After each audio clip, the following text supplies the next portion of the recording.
And welcome to Moving Green Energy Forward, as we're advertising this get together. We are fortunate to have Diane Butorac with credentials that I'll just briefly go over in a minute, and Becky Kelley from the governor's office. So both myself, Skip, and Mark are the co-leads for CCL Snohomish, the Snohomish chapter of the Citizens Climate Lobby. So we're down in the trenches, but we all work for Ellie, who is the CCL CCL, one of the CCL leads for CCL Washington. So we've got our power on the call here, such as we are. So Diane leads the Jim. Yeah. Okay. Jim, Bruce has an initial question. Yes, my wife says she's waiting to be let in. Ah, okay. You got to watch that, Skip. Over that phone. Yep. Yeah, I'm trying to keep an eye on that, and I missed that one. Thank you for letting me know. Okay, Jim. Sorry. Nope, that's okay. Well, we'll let you do that, and don't listen to me. Okay. Diane's leads the clean energy coordination section. Is that the new job? That is a new section, yes. Oh yeah, okay.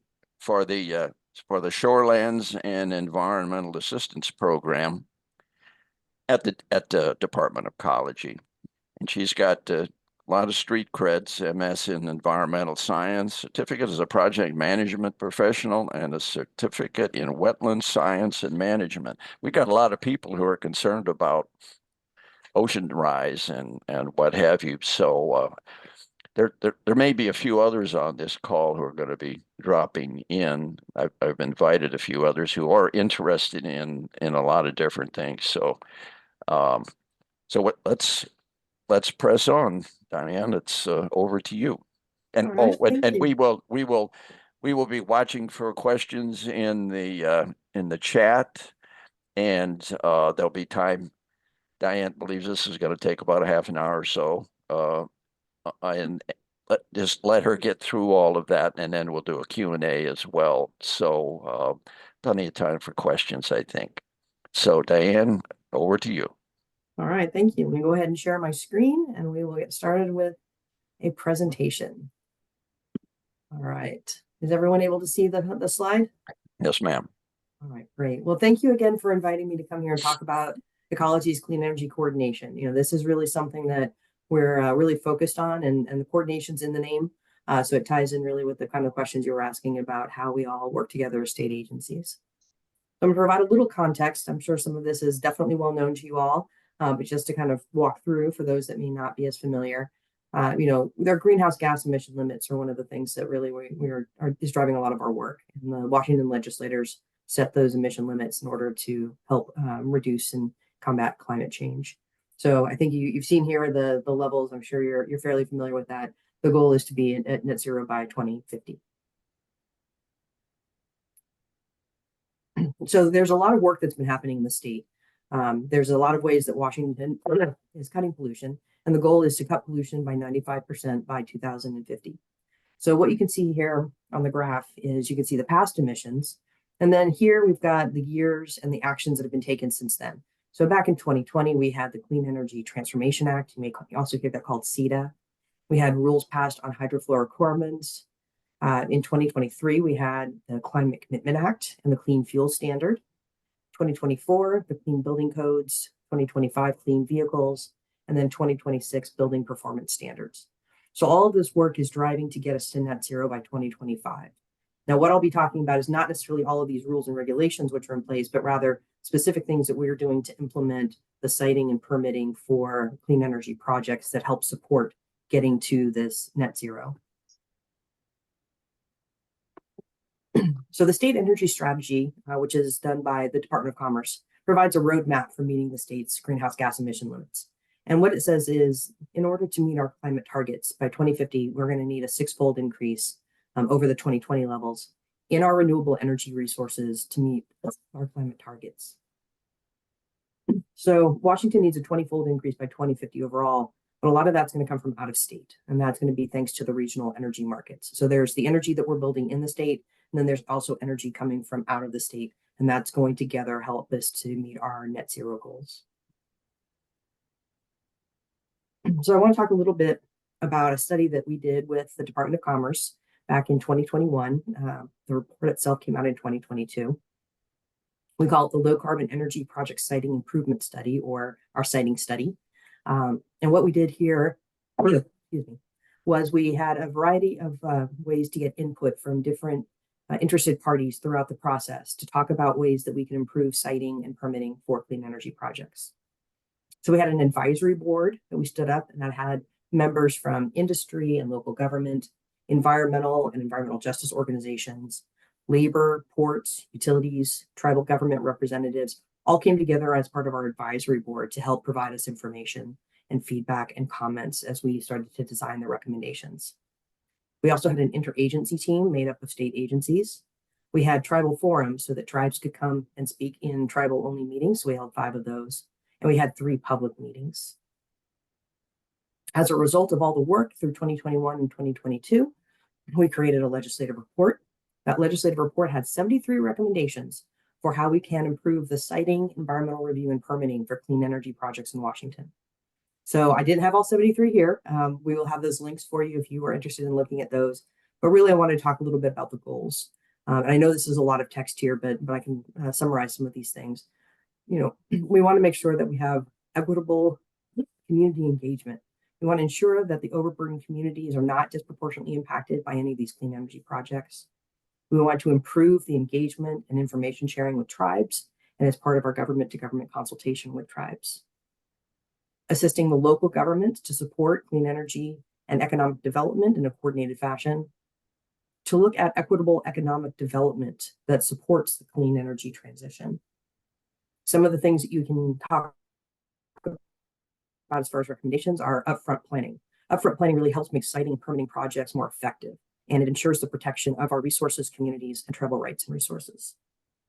There are recommendations on how to improve guidance, training, and tools for both projects and for planning, to improve coordination at the federal, state, and local levels, and to look at how we can improve our state organizational structure to help implement the recommendations, to provide information, and to coordinate our efforts.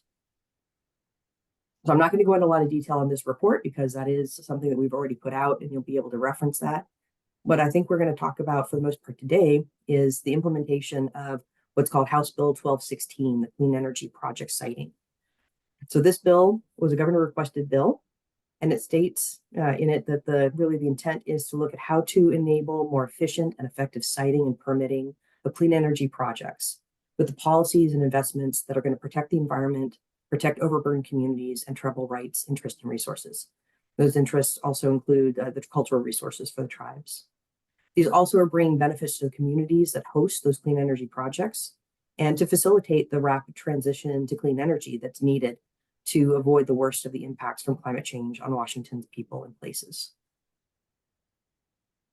So in House Bill 1216, there was specific action for Ecology to take.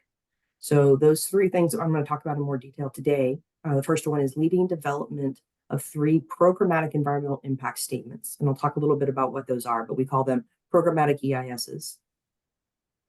For Ecology to lead development and implementation of a fully coordinated permitting process for clean energy projects, and to co-lead the Interagency Clean Energy Siting Coordinating Council with the Department of Commerce. So one of the things in the bill is the definition of clean energy facilities, and it's quite a broad definition. So that's one of the things we also want people to be aware of. It is information about facilities that you may be used to seeing called clean energy. So things like solar or wind that produce electricity from non-emitting or renewable resources. It also includes clean energy product manufacturing. It includes facilities that may be using green electrolytic or renewable hydrogen, various types of energy storage. That could be things from batteries to pumped hydro storage. It includes the biofuel and biomass energy generation and alternative jet fuel or sustainable aviation fuel. And it includes projects that are done at energy-intensive trade-exposed projects that would reduce greenhouse gases to align with the Climate Commitment Act trajectory and not degrade local air pollution. So the takeaway from this, and there's a longer list in the RCW, which I've got listed here, but this was just to give you an example of how broad that definition is. The takeaway is really that looking at the types of clean energy facilities that are identified in this bill, a clean energy facility could be located anywhere in Washington. So they are not specific to regions. Those facilities are going to be placed in different areas based on business needs and proposals through project developers. But there's a very broad spectrum of those that we're trying to encompass in the work that we're doing. So the first thing I'm going to speak about is our programmatic environmental impact statements. Again, we call them PEISs or programmatic EISs. So we're developing 3 of them. One is for utility scale solar. One is for utility scale onshore wind, not offshore, but onshore, and for green electrolytic, and renewable hydrogen. Each of these will also consider co-located battery storage systems. So those are not standalone battery systems, but rather co-located with a wind project or a solar project or a green hydrogen project. As part of this process, we're coordinating with state and federal agencies, and we have a legislative deadline to complete all 3 processes by June 30th of 2025. So just about a year from now. So what is a programmatic EIS? Well, this is a non-project environmental review that's done under the State Environmental Policy Act, which we call SEPA. This is a planning document, so it is not project specific and it is not site specific. It really looks at impacts at a broad level, and it's going to look at project alternatives, existing conditions, the potential for impacts. In particular, we look at potential significant environmental impacts and proposed mitigation for those impacts. So these programmatic EISs will evaluate the probable significant environmental impacts for the list you see here. That includes all of the things, if you're familiar with SEPA, our State Environmental Policy Act, we have things in there called elements of the environment. And that includes elements of the natural and built environment, such as air, earth, water, transportation. Those things are included in there. We will also be looking at historic and cultural resources, protected and endangered species, looking at landscape level, the habitat connectivity and migration corridors, environmental justice and overburdened communities, tribal rights, interests and resources, various types of land uses, and military installations and operations. As far as what we're looking for the scope is looking statewide. And then through the scoping process, which is the first phase of the development of a programmatic EIS, we would be looking to identify the specific geographic areas to be analyzed. And those are going to be based on criteria that show that the areas are suitable for the type of clean energy. So solar energy, what is the area where that's likely to be sited based on certain assumptions? Those assumptions can include climatic and geophysical attributes that would be needed for project development. And I'll talk about those.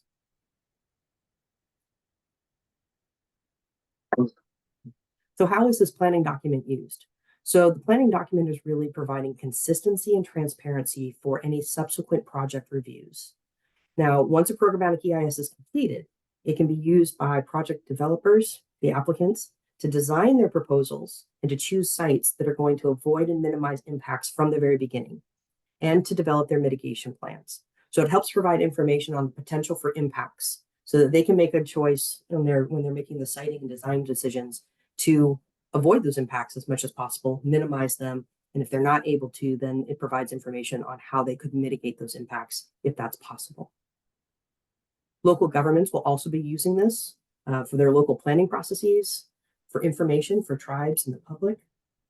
And SEPA lead agencies, so that's the agency that's doing the environmental review under the State Environmental Policy Act, they must consider the applicable programmatic EIS for a project. So if they have a solar project come in, then that solar project at a utility scale, that utility scale solar project would then have to consider the programmatic EIS that's already been done. Now, I do want to note that this does not mean that any of the projects have to stop until the programmatic EIS is done. This is a reference document. This is an informational document. So projects can still continue to be proposed while we are completing the programmatic EIS. So that's not a stop measure until the projects the projects don't have to wait, basically. They can still continue. But the benefit of having a programmatic EIS is you have all of that information that's going to help avoid the impacts and develop those mitigation plans. And I do want to note that a project still needs to do its own environmental review under SEPA. And that's where the site-specific information comes into play. So again, the programmatic EIS is looking at a very broad level. The site-specific information comes in at that project level review. But again, the programmatic will help to guide them in what they should be looking at and help lead agencies in what they'll be looking at in their environmental reviews.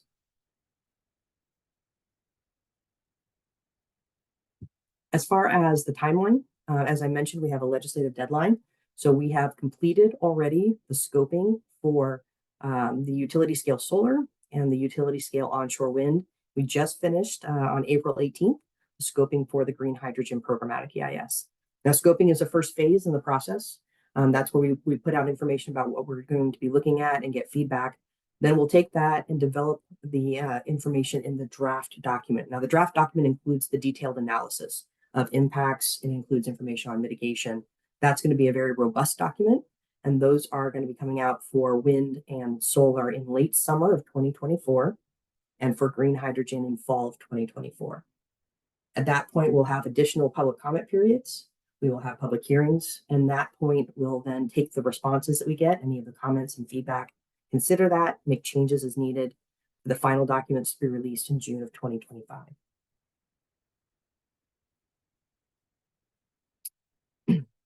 So I wanted to give a little bit more detail for you to be kind of aware of what we're doing for the programmatic EISs that we've completed and have issued scoping summary reports for. And so that's for the solar and the onshore wind. So when we talk about what we're looking at for our solar study area, what we looked at were areas, and again, the study areas where we're going to do our impact analysis. It does not mean a project has to only happen in that area, but it does mean it's most likely based on what we're making assumptions on here. So we're looking at the amount of irradiance, so the solar energy that's available, the slopes, the distance from a 230 kilovolt or greater transmission line.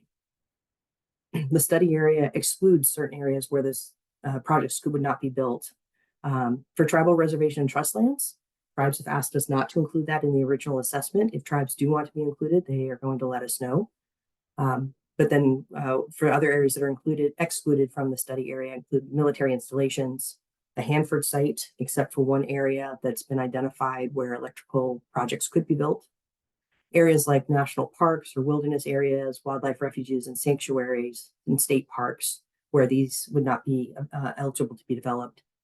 And areas that are zoned urban or residential that are inside city limits or in unincorporated UGAs. Now, again, we're looking at a utility scale. This does not include the community level. This does not include the individual residential solar. This is utility scale. So these are larger projects. And here's what that study area looks like. So all of the shaded areas are a part of our study area. So all of this here is our study area. We do have it broken out just to show, because that was one of the things we were asked to do, the different amount of solar energy available. So this shows you that the highest amount of solar energy is here in the yellow. The middle is the orange, and then the lower is for purple. But we are trying to include areas that may not currently have projects because technology is moving and advancing. And you may have projects that are going to be able to be sited in areas where maybe before they have not been able to because of the new technology. So in this planning document, which is looking out into the future, we want to make sure that we incorporate that. So that's part of what we're doing here. Same thing with onshore wind. We looked at the type of wind availability, distance from transmission lines. The same things were excluded that I just spoke about. And this is the study area for onshore wind. So you can see it's different because it's using different criteria. But in the same way, all of the shaded area is what we will be looking at for our impact analysis.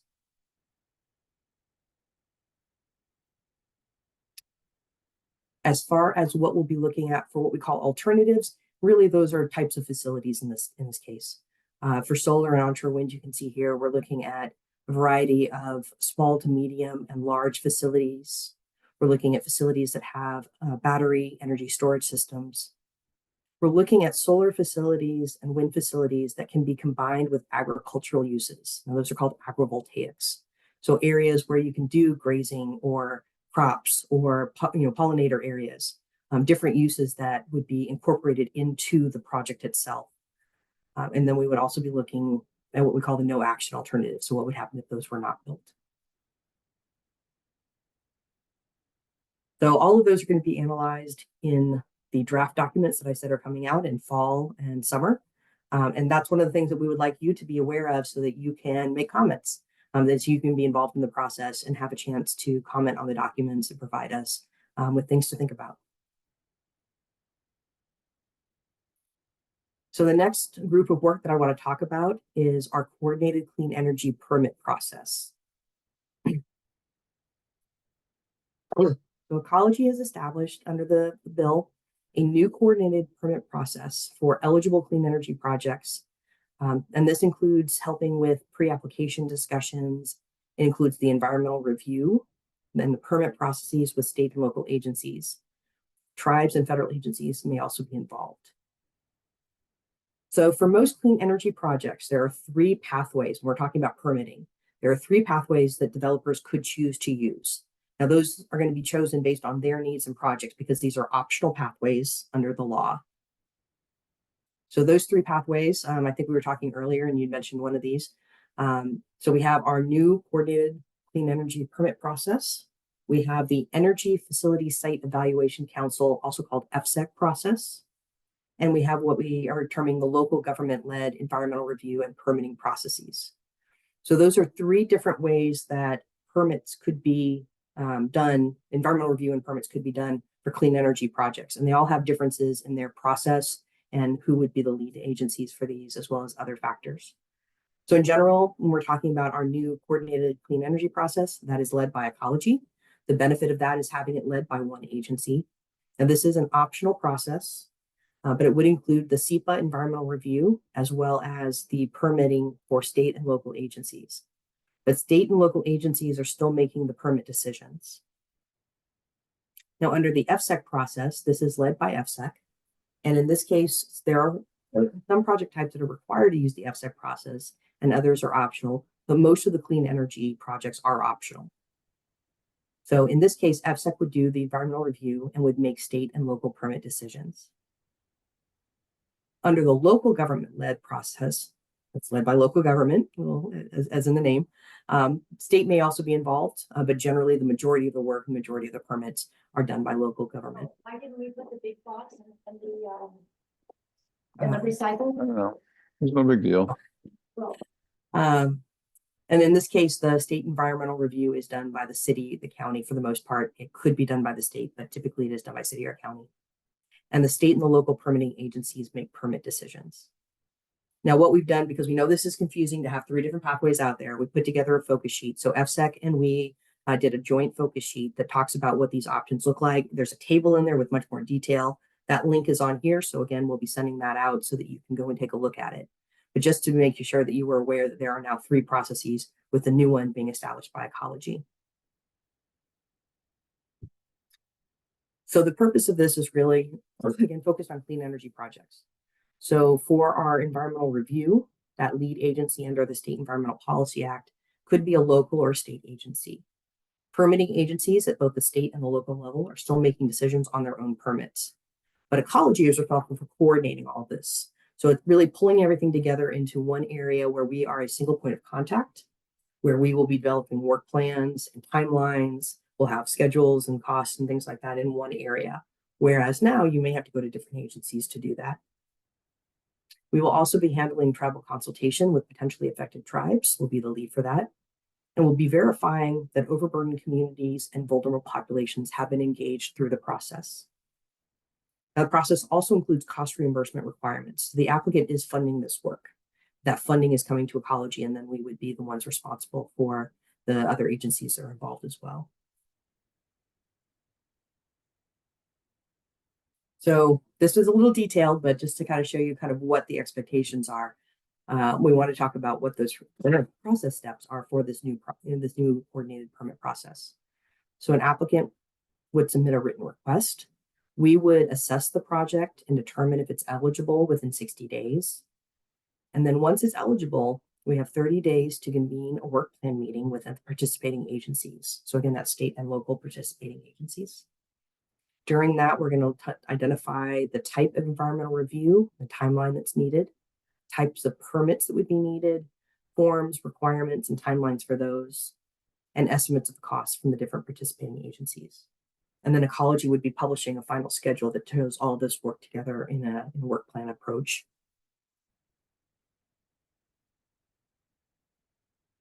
As far as timeline for this, so the timeline is going to vary. It'll depend on the project. It could be depending also on the location, the potential impacts of the project that can affect the timeline.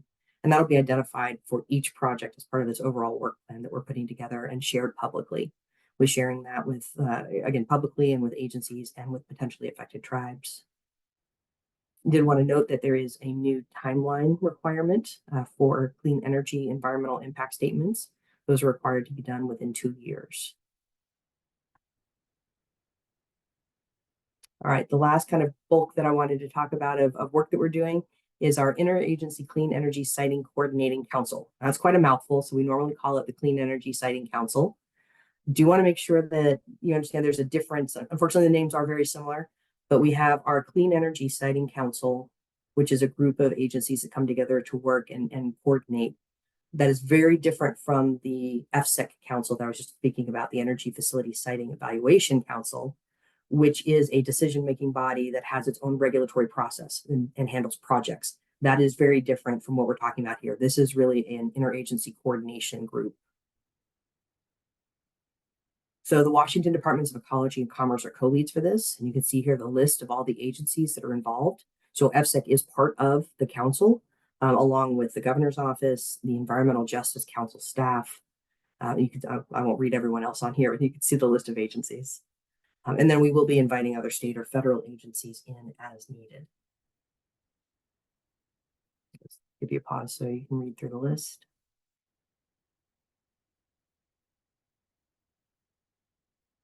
Now, again, the purpose for this group is coordination between the agencies to make sure that we're being mindful of consistency and effectiveness with the different agency actions.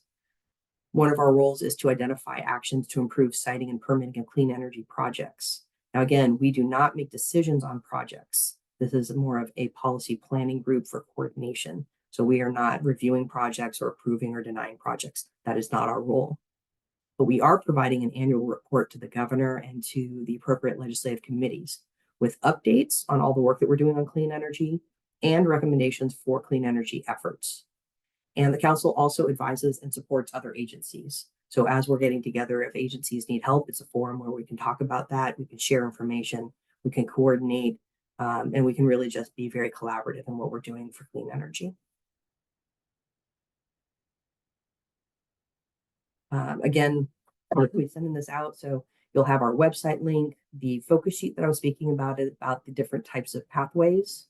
And we also do have a clean energy email list, distribution list that I'd recommend you sign up. We'll send out information to that group as we have it.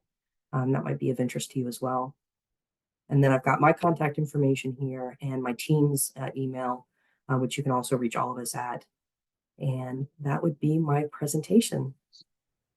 Let me just say at this point in time, Mark has got a number of questions. I've got some questions, and I think what I would like to say is that we've got some folks on this call who've come from afar.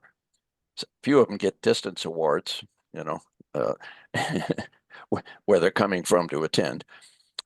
So if you have questions other than we folks who are CCL Snohomish and Ellie, who is CCL Washington, any of the rest of you folks out there, would you maybe raise hands and we'll see. I'm not sure you count there, Skip, because you're one of us. Well, let's just see if anybody who is from a distance and whom we can't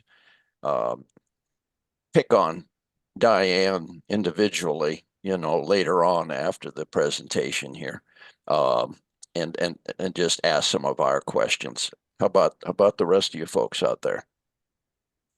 Oh, Bruce?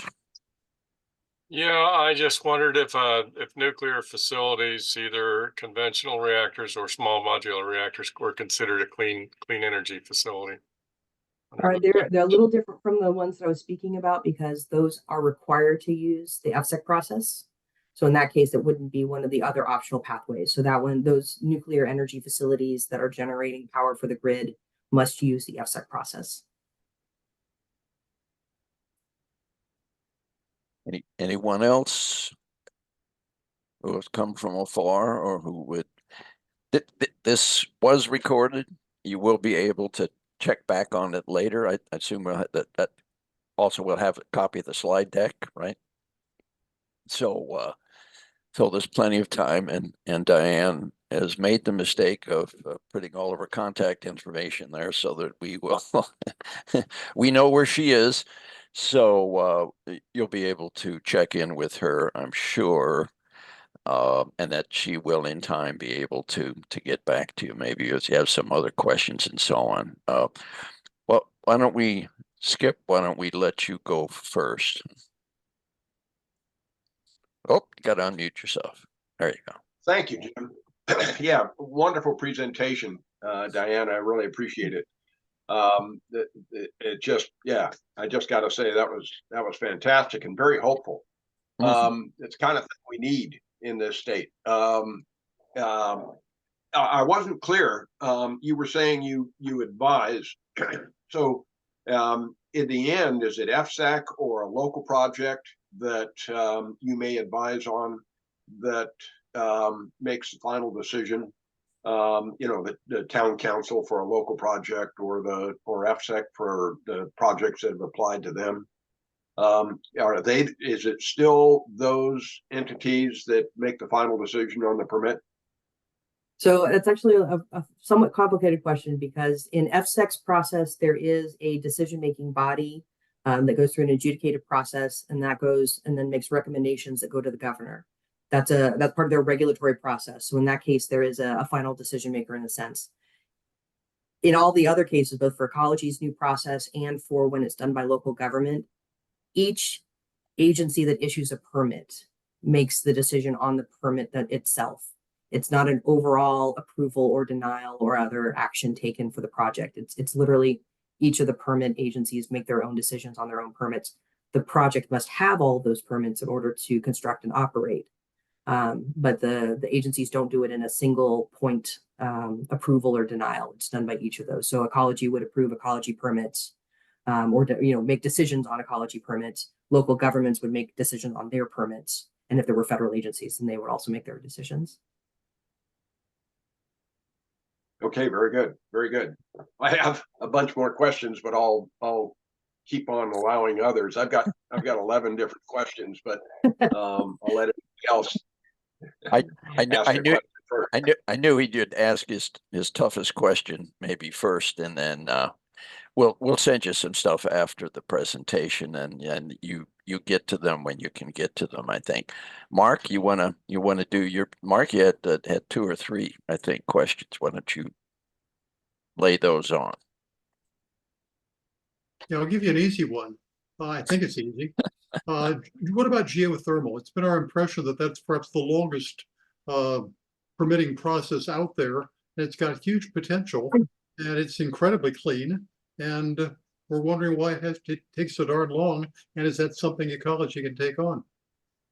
So interestingly enough, in the last legislative session, you may be aware one of the bills that was passed was for geothermal. I see a lot of head shaking. So that does have Ecology leading a collaborative process that is going to look at geothermal resources. Now we'll be working with other agencies. The Department of Natural Resources is going to identify 3 locations for that initial work. So we'll be getting that information from the Department of Natural Resources, who does geothermal surveys and other data gathering, other research. And then we will use that to begin the collaborative process that's going to look at those 3 locations. We're going to be looking at impacts to overburdened communities, endangered species, to tribal rights and resources, and then other impacts as they come up. So that would be the start of that process. Now, projects can come in. This is, again, kind of going back to the things that happened in parallel. Projects are able to come in outside of that collaborative process. We're hoping that collaborative process leads to further information that will be helpful, but projects could still come in while we're in the middle of that. Thank you very much. And another? Well, could I follow on from that? Will that become part of the PEIS, Diane? So that is not actually a PEIS process. It's almost in a way a first step. The programmatic EISs are impact analysis on all levels. These are looking at specific areas first as part of the collaborative process, and then presumably that would lead to other work. It may be a programmatic EIS, but it may also be other types of planning documents or project documents. Okay, very good. Thank you. Okay, Mark, had another couple. I believe Ellie's got one. Oh, okay. I'm sorry. Oh, Yeah, yes. Ellie's got a question. Ellie? Sure, I think we can all take turns, one apiece. When House Bill 1216, it sounds like this was brought up by the governor, and when it was passed, did the legislature change it substantially? Is it as strong a process, as efficient a process as you would have liked, or are there more improvements that you already see that could be made? So I think all bills go through a change process as they're being developed. I know there were changes, but most of the remaining areas are still in there. I think there is a lot more to be done. That's what our Interagency Clean Energy Council is working on. That's what we did as part of our siting study with the 73 recommendations. All the agencies are also working on their own improvements as we're working for clean energy. So I think it's a variety of things. The bill itself had some work. But there's other work in other bills and other things that could be done. And I saw Becky turn her camera on, so I'm not sure if there's something that you wanted to add. Oh, just that I appreciate that question. I think Diane did a great job answering it, but I agree with her statement that there's more to do. I honestly think, obviously we're going to have a transition in governor here, but I honestly think that this topic is one that the executive branch and the legislature will probably need to be working on every year for some time. Regulatory policy, tax policy, investments to help people engage with these processes, staffing for the agencies to review permits, continuing to experiment. Some of the other comments in the chat point out, the question about NIMBYs and we're kind of undergoing a big shift in society right now. We're pushing for a long time to get these climate goals in place. Now we have these goals, these targets, thank goodness, but we're also kind of dealing with the reality of what it means to build all the clean energy we need to. As we shut off the fossil fuel spigot, we got to turn on other things. And so the work that Diane and I and all the other folks are doing is kind of iterative for sure. Got it. If I might, just maybe as an example to kind of build on what Becky was saying of the iterative process. So for example, and this is also in House Bill 1216, but the idea of the programmatic environmental impact statements providing information that can be used subsequent. Part of that subsequent step, from the ecology perspective, is we'll be developing guidance and implementation plans, things like that, to help people use the document. But there's also a requirement for the Clean Energy Siting Council to take the information from those programmatic EISs and use them to consider things like preferred energy zones or other ways to incentivize building in areas based on that impact analysis that we'll be doing in the programmatic EIS. So that's part of that iterative process that we're talking about. And that's one very concrete example that we're already working on. I'm going to give myself one. This is more fun. I notice in your map when you're talking about solar studies and so on, I noticed it was only Eastern Washington that you were interested in. Are you saying that we in Western Washington don't have any solar? Again, we used the data. The data drove the map.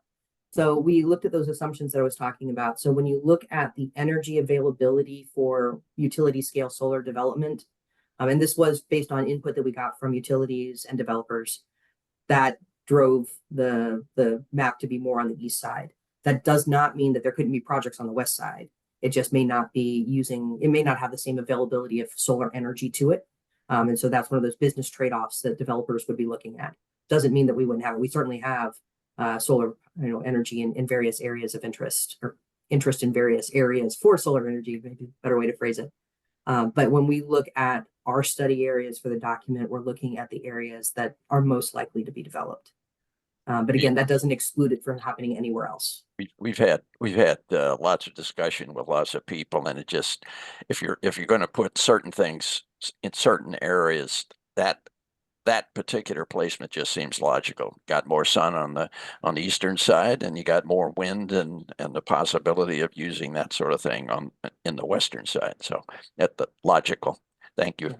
Yeah, no And- problem. and Yeah, that like- was, Like Diane said, it's the charge from the legislature for this PEIS was to look at utility scale, so the really big arrays. The state supports and is putting considerable funding into distributed community-based solar. I have solar panels on my roof in Seattle, and we're funding people to put solar panels on community centers and libraries and so forth. And part of it is about energy generation. Part of it is about resilience in the face of power outages and creating resilience hubs. So people have a place to go if it's smoky or hot or cold, or a place to, refrigerate medicines when the power goes out. So there's kind of different angles to it, but this charge was looking at how do we cite the really big ones. Mark. I appreciate Becky's recognition that NIMBY is a huge issue. Getting people to go along with some of these projects has been challenging in the extreme.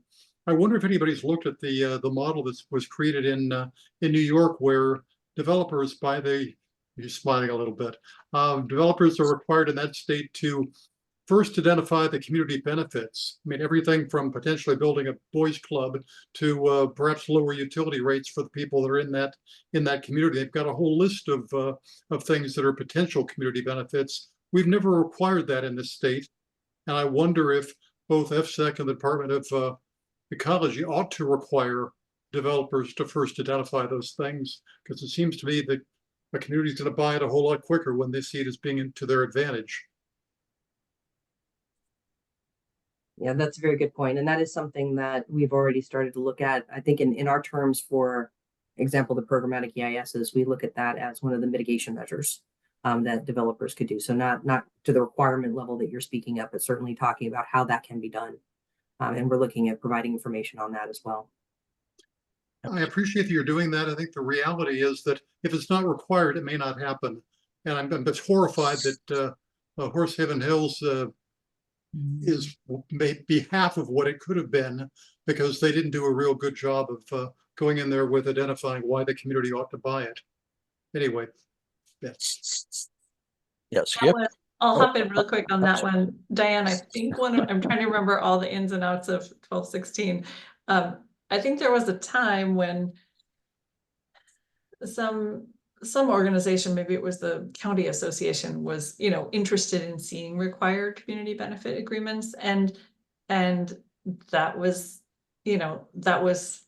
not a place we could sort of go in the conversation at the time with legislators and developers and so forth. But appreciate the point, Mark, and like Diane said, it's something that when I talk about iterative, I suspect more community benefit agreements and identification will be part of how we overcome NIMBY and also just how we move projects faster. It's a good point. As I remember, they also the folks in Colorado who put in the application also didn't clear it with the Native American folks, tribes, and that was a big mistake. As long as I'm on this call, and I'm happy to jump off, but because that project is before the governor, I can't have any communication, Of course, part of any conversation about it. So apologies for that. But if that was interesting to some of us, because there's just a lot of action going on. Skip. Oh, and thank you for sticking with us, Becky. Yes. Jim, I also wasn't sure. Oh, sorry. Go ahead, Skip. Go ahead, Diane. I was just going to say, I did More see some important- questions in the chat, and I wasn't sure if you wanted me to answer those as well. I guess I missed those. Yes, please. So you want me to do now or after Skip's question? Well, let's Skip do his first. Okay, real quick. Yeah, we've talked about the NIMBY effect, and we feel that can be pretty devastating to clean energy projects, that especially local clean energy projects. And we've got some members of our permit reform group that have got a lot of experience. Some of them actually worked in FSEC. And we floated the idea of trying to establish a coalition of climate organizations and even climate organizations that can have local members that can help to participate and bring a positive voice to the discussions about the projects. Just wondered whether or not you felt that would be effective. I mean, I think all public engagement and local engagement is important and effective. So yes, I think that's one of the areas where we really are trying to better our processes, is to include communities, to include, the people who are being affected, and hear from them in different ways. So, I think what works for you and what works for others, all of those we're open to all of that. It's really, it is based on the communities, what the communities need, what you feel to be, the most important. We want to hear that. Excellent, excellent. Thank you. Could I have one quick follow-on also? And well, that's not actually a follow-on. It's just a question that I think is important. Are there any metrics on the rate of clean energy siting permits being granted so that you can measure what's effective and what's not? There is not. We certainly have what we call our SEPA register, where we have a list of all projects that come through, but that's all inclusive. So that's far beyond clean energy. Part of the challenge is that clean energy has just now started. So we don't have the depth of data that we have in other areas. So I think we are, working to improve the system, but no, we do not have a database that looks at that. Good. So perhaps in the future.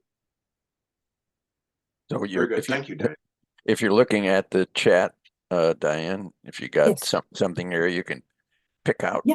Yeah. So one of the questions was, how does Ecology work with FSEC on projects? So we are working with FSEC as the experts for ecology permits. So we are tied together in a coordination facet. We also are part of the council and the discussions that go on with the different projects. But again, that's following the FSEC process.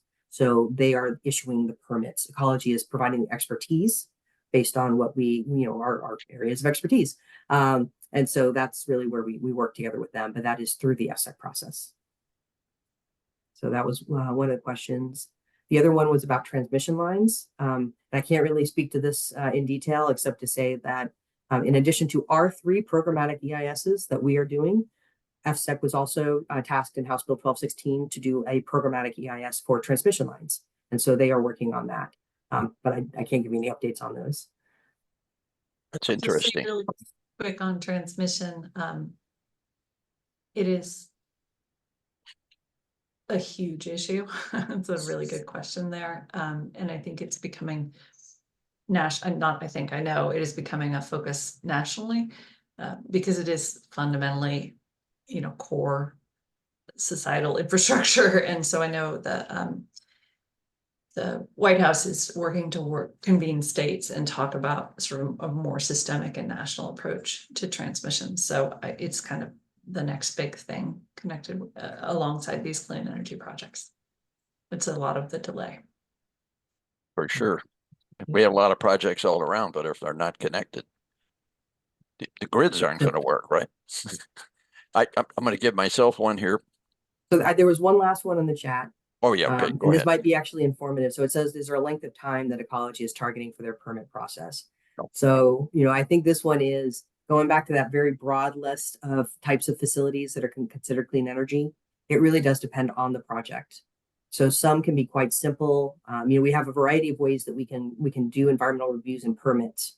Some projects have very short environmental reviews and have a very small number of permits. Some are much more complex and complicated with more impacts. They may need an environmental impact statement process. They may need multiple permits from both state and local agencies, possibly federal agencies. Those are going to be more complicated and take more time. So it really is project dependent. But what we can do is provide information in different ways to help shorten the overall time by giving them good information. So for example, those programmatic EISs, here's what you should be aware of. If they can address it early, they walk in the door with an application that says, here are the impacts. I've already looked at this document and identified them. Here are the ways that I want to mitigate them or already, minimize them. that will shorten the overall process.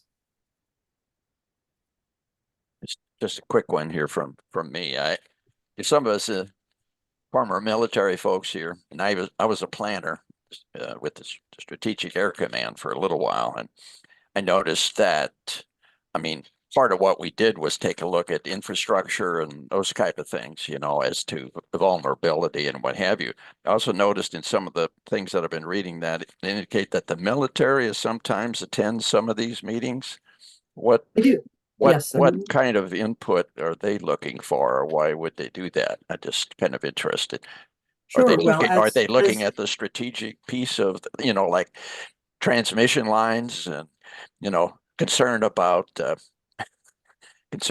electromagnetic pulse devices? You know, I don't know. Why would they be involved, or what are they looking at? Sure. Well, as a veteran myself, certainly, yeah, I have had some Hey, conversations with DoD. Yeah. So, you know, we work with the Department of Defense in the different, you know, branches based really on the potential for impacts on military installations and training. So, for example, when you have wind turbines, are they in the area where there may be flight paths? If there is a facility that's particularly next to an installation, is that affecting the operations? Is that affecting the training? Is that affecting the, you know, the ability for them to do their mission? So that's really where we get involved. And the Department of Defense has a process that they use to review projects as well. So they are part of the federal agencies that we would be sharing information with, so that they're aware and can make and can give us comments. So they're also, you know, involved because they may make comments on our planning processes or on projects and say they have concerns, or here are impacts that we may not have been aware of. So there is that information exchange that goes on between the Department of Defense and the state agencies. I think they're part of. Isn't there some input from the was it Department of Emergency Management as far as input, kind of from the military? They could be as well, but we actually normally get it straight from the Department of Defense. Well, and we regularly coordinate with them as well. I will say we have regular meetings, not quite annual, but almost. So there are, example, West Coast meetings where we all get together with the West Coast state agencies, Department of Defense, and other federal agencies to talk about issues. So again, kind of going back to the coordination and information exchange being so important, we've got a variety of ways to do that. Mark, yeah. Yeah, I wanted to comment that one of the things that I most enjoy about Washington is their willingness to engage in getting input from an awful lot of entities, whether it's archaeology or the tribes or the local government, or whether it's commerce. Anyway, it looks like you've got an awful lot of players that are providing input to this permitting process. That's a good thing, and it's a horrible thing because it creates an awful lot of organizational chaos when you've got all this input. And I'm wondering, is there any way that you have of kind of sorting through the chaos and getting down to what you really need for the state? I think that's a good question. And there is a lot of input. I think in general, you know, the input is usually focused. So for example, as I mentioned during our siting study, we had tribal forums where the tribes came in and we specifically talked about those types of issues for improving siting and permitting. But we also have many other ways that we engage and consult with tribes on specific areas. So in general, I would say it is often focused on those specific topics. The same thing with federal agencies or local governments. We do the same thing. It's usually focused on certain areas of concern or issues that have developed. Projects, for example, is another way. We have a lot of alignment. We'll talk about projects in areas involving state and local agencies, federal agencies. So I think there is a lot of overlap, and that's part of what we're trying to help through these different forums to share information so that we know what each other is doing, and have that ability to then ask questions about why are you doing this? How are you doing this? You know, all those questions that need to be answered for us to understand one another. Thank you so much. This has been stunningly good. I thoroughly appreciate having Becky from the governor's office as well. I mean, this was a surprise and a huge treat. You ladies did a good job. But I feel like I swallowed an elephant, and I think I'm going to going to have to go back over all of this and look between the lines and read some more and just watch the program again. How about one more, Skip, and then yeah, Laura. I might have missed it, but I'm wondering how people know about you. If this is new, this coordinating process, how do you get connected with people that Yes. you know? Especially Yeah. developers, yes. Okay. Yeah, no, that is a very good question. And we are really working on that. In fact, we've got some people working on outreach right now. We do have our distribution list. We have done informational meetings with industry and local governments, with organizations. We've had our public meetings. We will continue to develop more. We have a webpage. I'll send that out to you. We're developing guidance. We are relatively new. So it is kind of the as we get things in place, then we'll have more to share. So we're getting to the point where we're going to have more to share and more information that's going to be out there. So I think the other thing I would say is you all are very engaged. So if you would like to share that information that we exist and that we're doing this work, that would be excellent.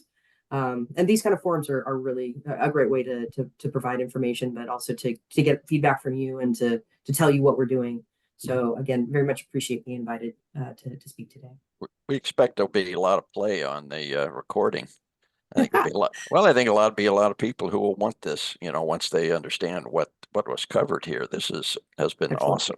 About Well, one more skip, and then we should let Diane go so she can have some time with her family here, and Becky, of course.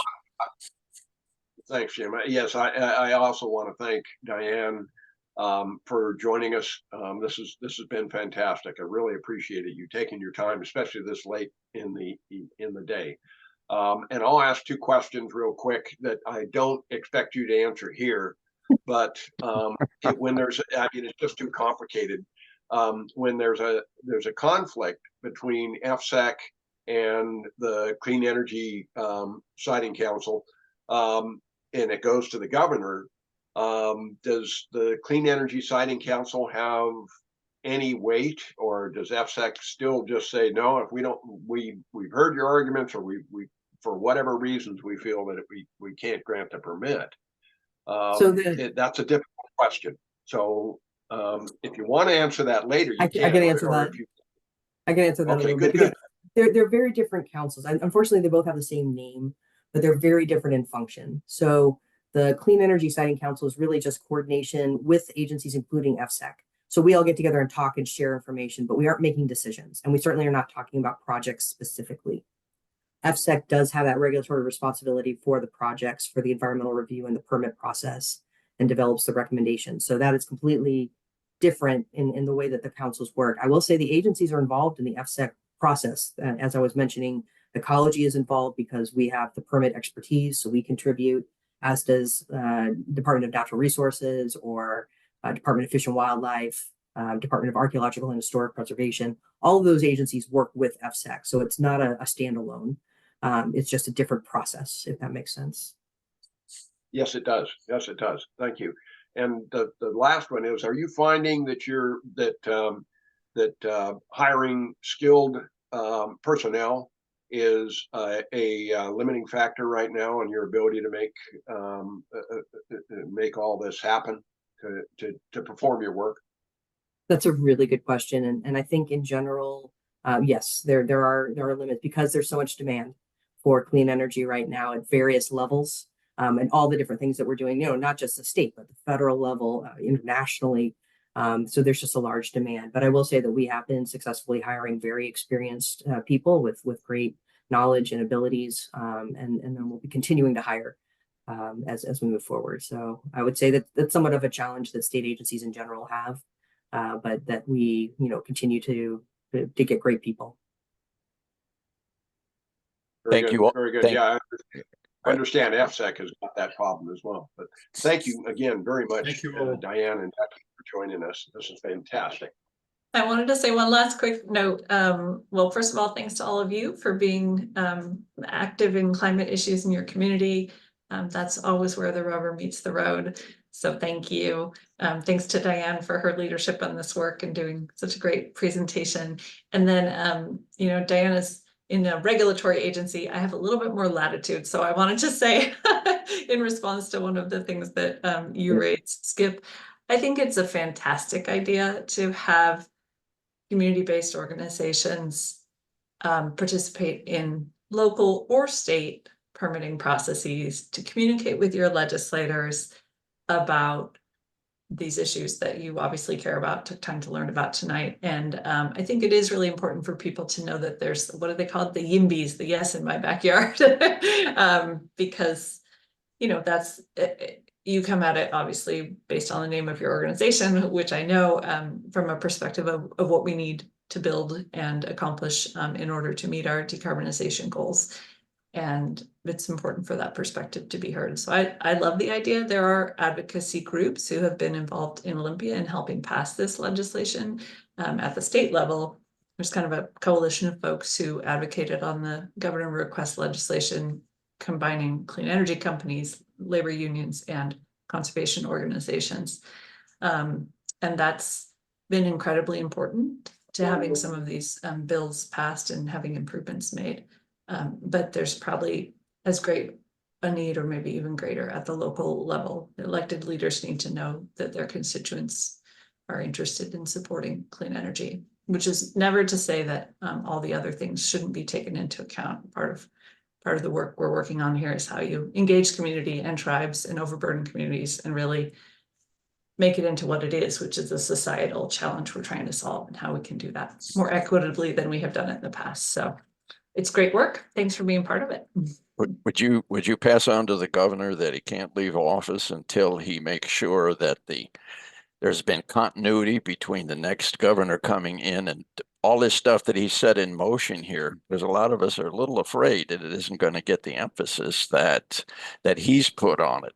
You know, not everybody can go to Washington, D.C. and get that kind of viz for climate, you know. Yeah.